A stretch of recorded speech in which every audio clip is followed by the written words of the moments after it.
Bonjour. Saviez-vous que l'eau occupe plus de 110% de la Terre?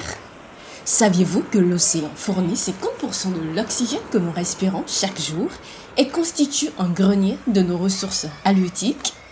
Et saviez-vous que la pêche non déclarée coûte jusqu'à 23,6 milliards de dollars par an à l'économie mondiale et crée la perte de la biodiversité marine?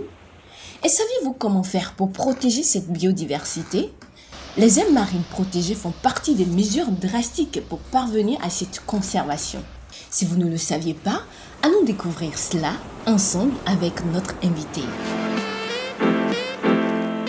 Et c'est Dr Christian Adjei, un océanographe à l'Institut de recherche halieutique et océanographique du Bénin. Bonjour, Dr Adjei. Bonjour Pulchéry. Dites-nous, qu'est-ce qu'une aire marine protégée? À l'instar des parcs terrestres, comme les forêts classées, une aire marine protégée, comme son nom l'indique, c'est un espace marin protégé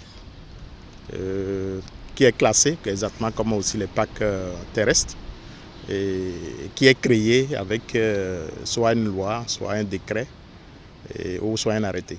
Et pourquoi un pays doit avoir des aires marines protégées? Nul n'ignore aujourd'hui que les poissons en milieu marin sont en perdition, je vais dire ça. Donc c'est à cause des pêches, à cause de la pêche INN également, qu'on appelle la pêche non déclarée. Les pêcheurs sont en train de mettre en mal les ressources halieutiques au milieu marin. Si on ne fait pas garde, d'ici là, on n'aura plus rien en milieu marin. Parce qu'aujourd'hui, ils sont à la course de ramasser tout ce qui existe en milieu marin. Donc, à cause de ça, les Nations Unies ont demandé à tous les pays côtiers du monde de créer des réserves marines, à l'instar des parcs marins terrestres, pour préserver la ressource.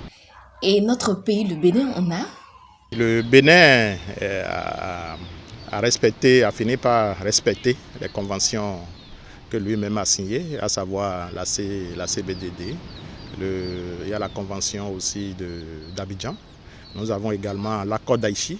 Depuis 2022, le gouvernement actuel a pris un décret pour créer 2 aires marines protégées. Actuellement, nous sommes derrière moi, nous sommes à la première aire marine protégée de Cotonou, qu'on appelle aire marine protégée de Donatin. Et la seconde aire marine protégée est à Grand Popo, qu'on appelle aire marine protégée de la Bouche du Roi. Voilà. L'importance, ça ne se démontre pas parce que je l'ai déjà dit, si nous n'avons pas ces réserves, on n'aura plus rien. C'est vrai qu'aujourd'hui, ces 2 aires marines protégées créées par le Bénin sont encore sur papier parce que nous n'avons pas encore délimité les limites.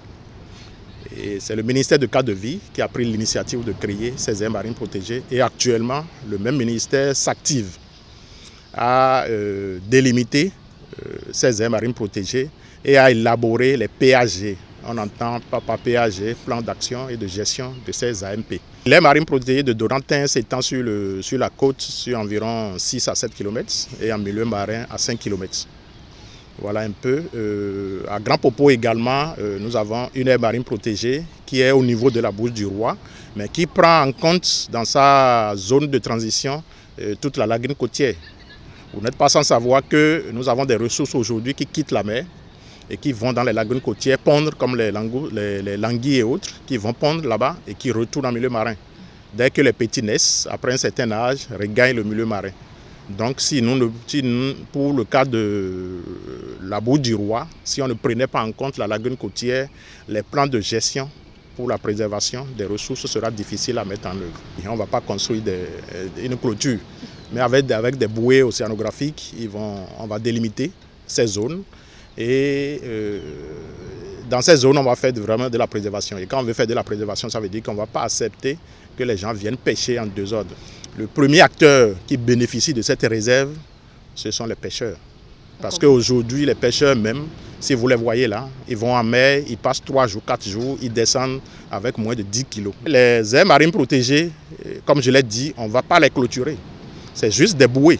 Et comme le poisson ne connaît pas ces bouées, donc le poisson, dès que les petits naissent dans ces réserves, vu qu'on ne va pas les pêcher, les petits auront le temps de grandir.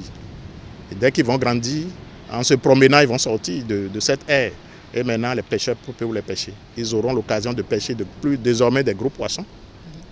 ce ne sera plus des fritins qui continuent de ramasser aujourd'hui. Donc c'est le premier avantage ça.